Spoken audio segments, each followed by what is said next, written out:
Saturday, the 26th of April 1986. At 1:46 a.m., an experiment at the plant number 4 of Chernobyl nuclear plant.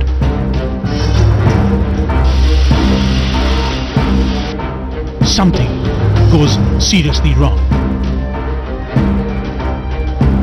And as the Ukrainian town of Pripyat slept, unfolding 3 kilometers away was the world's worst nuclear disaster.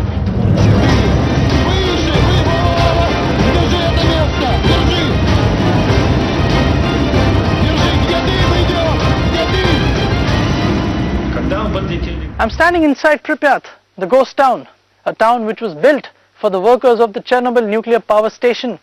History has it that standing on this very rooftop, a man, on the afternoon of Saturday, 26th April 1986, claimed to see something in the sky that he had never seen before. Excitedly, he went down in this particular square and told his fellow citizens. A few hours later, the man turned brown. It is what is known as the nuclear tan, which is affecting him. In a few hours' time, he was taken in an ambulance, complaining of convulsions and uncontrollable vomiting. Very soon, even his fellow citizens complained of the same problem. Thus began Chernobyl. In a record time of 36 hours, 49,630 residents of this town .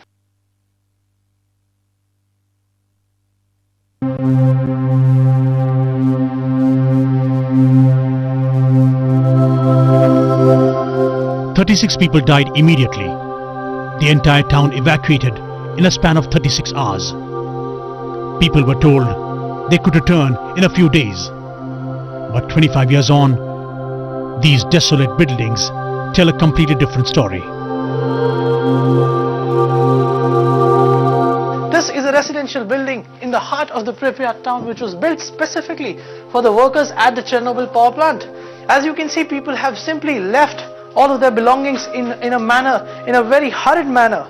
Incidentally, immediately on the eve of the explosion, for 36 hours, even as the Chernobyl exploded and the reactor continuously spewed out radioactive wastes, people were not informed, and when they were hardly given 3 hours to collect all their belongings. As you can see, in houses such as these, which are strewn across the city of Pripyat, people simply left. So as for the schools, this town was evacuated after the accident. So people firstly were informed they should be back just in 3 days, because it wasn't clear the real character of contamination, wasn't clear what's the real scale of that. And later, government decided to leave this town closed forever.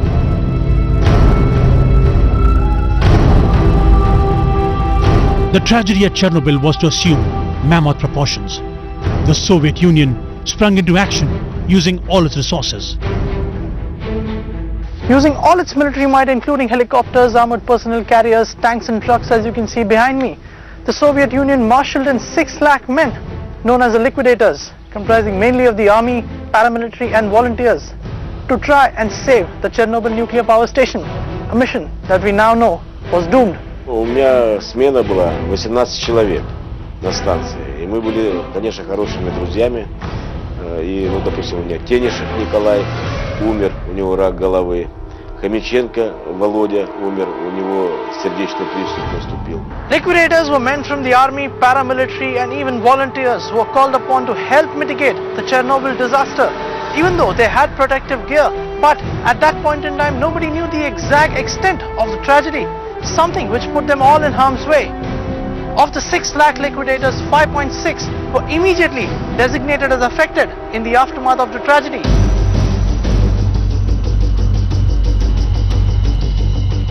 An estimated 10,000 liquidators have died since the tragedy. But how many others became victims of radiation remains unclear. Estimates of people who lost their lives to radiation vary from 4,000 to 7,34,000. Several reports have been filed on the effects of different levels of radiation on different people. But for those who lost their loved ones, like Valentina, no reports or study can ever justify the loss. Если бы это вовремя, можно было бы удалить часточку легкого но прошел год. Ну, естественно, когда начали делать операцию, у него уже все легкое было затянуто паутиной. И пришлось большую часть легкого, левое легкое у нас считается самым большим. И эту большую часть легкого пришлось удалить.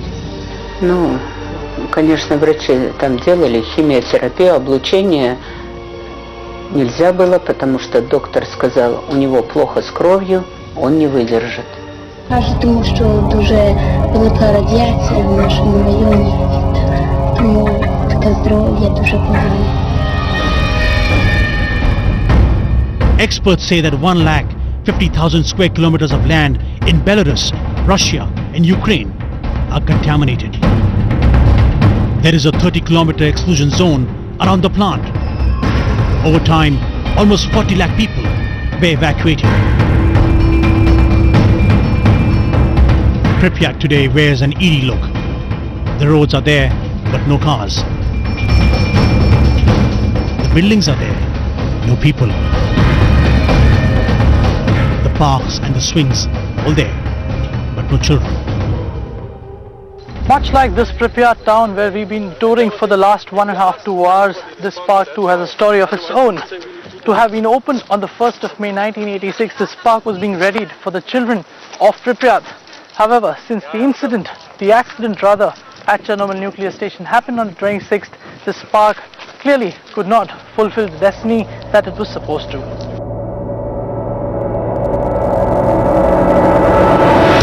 Outside the exclusion zone, people continue to live. But life for the people living in Kyiv and adjoining areas has changed forever, with radiation checks becoming a routine part of their lives. Inside the Chernobyl exclusion zone, while getting out also, the government wants us to be scanned so that no radiation from our bodies can go anywhere outside. But inside the exclusion zone, after more than 2 decades, the radiation levels are still high. As you can see, this device which I am holding in my hand, the job of this device is to detect and measure the radioactivity in the area surrounding us. The fact that it is constantly beeping goes to show that even after 25 years of this tragedy, the radioactivity in the area surrounding the Chernobyl nuclear power plant is very much present. Despite the looming dangers, some still live here, but not our choice. To understand the impact of what happened 25 years back at Chernobyl, one has to visit the Perisher village, a village which was inhabited by 500 people before the explosions. Today has just 7 members living here. In these homes, they are on their own risk, even though the government does provide them medical facilities and other services. But these people who lost their friends and family after what happened at Chernobyl continue and are clear that there is only one enemy which needs to be blamed, and that is the use of nuclear energy. For Ivan and Maria, losing their friends and family is painful. But life goes on, as always, in what they continue to call home. І то без ніякого значення, що була вона ночі була, зрив був, там до мене чули його. А на повну катушку работали в совхозі, картошку сіяли. Поки не боїмося.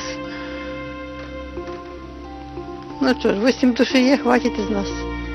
Лесорубі ж тут на год. The stories of pain and suffering haven't ended for people in Ukraine. 25 years on, they don't expect it to be easy for the children either. But the world, it seems, has found it more convenient to ignore Chernobyl. 25 years later, history at the verge of repeating itself. Can progress at the cost of people still be used as an excuse?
the Soviets were quite confident of the technology used at Chernobyl. Safety designs of the plant were never doubted.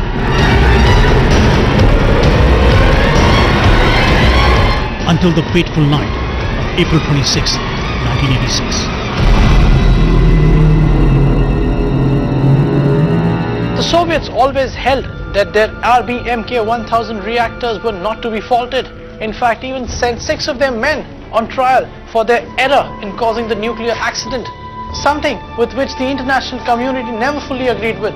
However, the screaming and deafening silence of Pripyat town and the empty walls only assert that no matter whose fault it may be, a nuclear accident is a tragedy in perpetuity.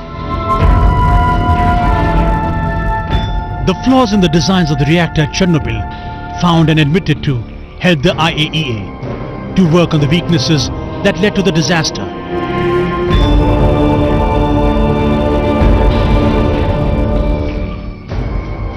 But the fears of a similar flaw being overlooked has reignited the debate over the use of nuclear energy.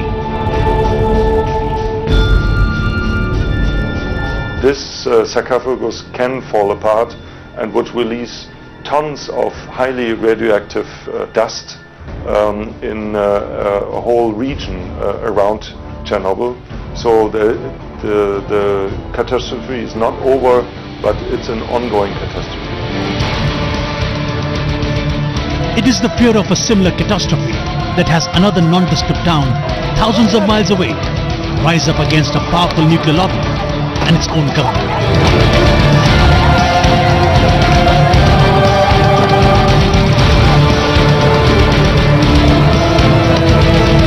The similarities scientists may discount, but they are quite eerie.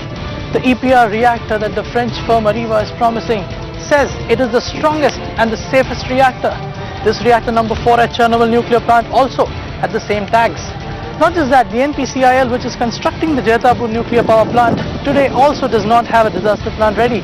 Something that the authorities here at the Chernobyl plant also faced at the time where it mattered the most.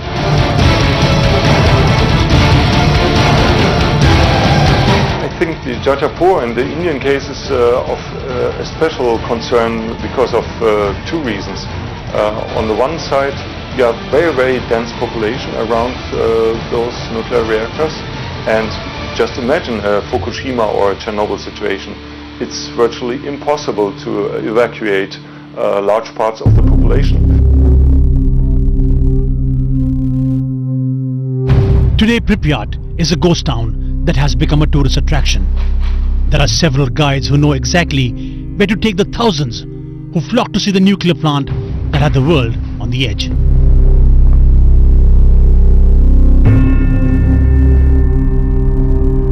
But for the children of Ukraine and Belarus, Pripyat and what it brought on them is more a case of embarrassment than anything else.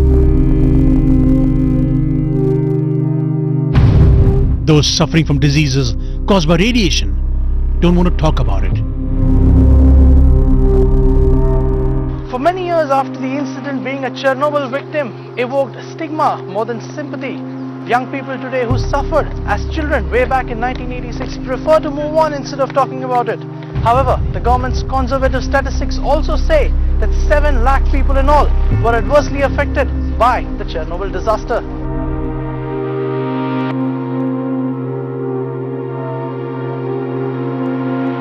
Улучшить ситуацию действительно очень сложно для огромного сообщества, потому что существует противодействие каким-то реальным действиям, основанным на нашей концепции. Однако мы совместно с Европейским Союзом предлагаем сейчас проект, который одобрен Европарламентом, Европейской комиссией, проект под названием «Модель системы комплексного жизнеобеспечения в зоне радиоактивного загрязнения». There is a strong nuclear lobby that exists in the world, but the technology has been proven to be unsafe time and again.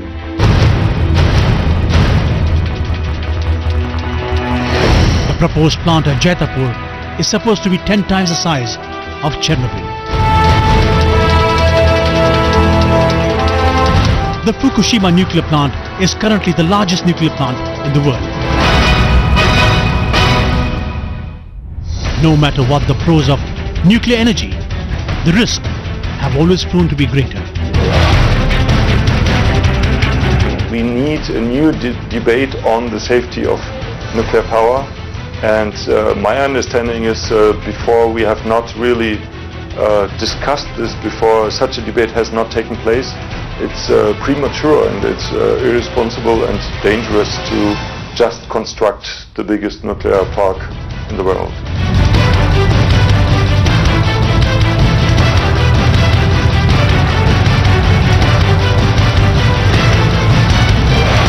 Both the Chernobyl reactor and the Pripyat town built to house those working at the reactor today are disaster struck and stand desolate. However, between the two are untold stories of misery, sufferings, deaths and millions of forced evacuations, standing tall as a reminder of how things can go wrong every time man's overconfidence in his ability to tame the forces of nature grows. 25 years later, these people are still struggling.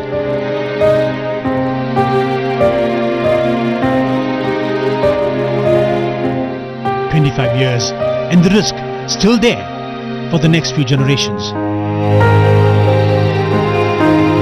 25 years is a long time.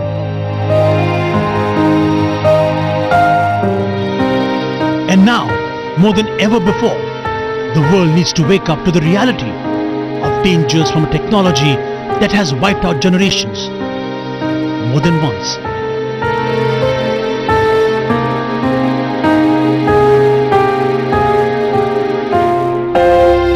It's been 25 years of the Chernobyl disaster, and now Fukusima tells us that perhaps we have not learned to tame our overconfidence vis-a-vis nuclear energy.